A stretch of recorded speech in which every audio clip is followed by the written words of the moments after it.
ଆରେ ଭଉଣୀ, ତମ ଝିଅ ଏତେ କଳା, ଟିକେ ବି ଭଲ ଦେଖାଯାଉନି। ଭଉଣୀ, ତମେ ସେମିତି କୁହନି, ମୋ ଝିଅ ବହୁତ ଭଲ, ଘରର ସବୁ କାମ ଜାଣିଛି, ଆଉ ବହୁତ ପାଠ ବି ପଢ଼ିଛି, ଚାକିରି ବି କରିବ। ଏତେ ପାଠ ପଢ଼ିଲେ କ'ଣ ହବ? ଲୋକ କହିବେ ଗୋଟେ କାଳି ବୋହୂ ଆଣିଛି, ସେଇଟା ମୋତେ ଭଲ ଲାଗିବନି।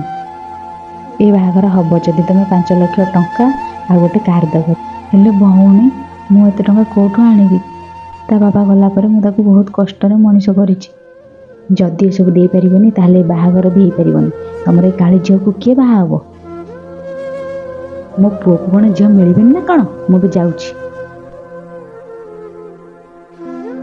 ଭଉଣୀ ଶୁଣ, ଭଉଣୀ ଶୁଣ।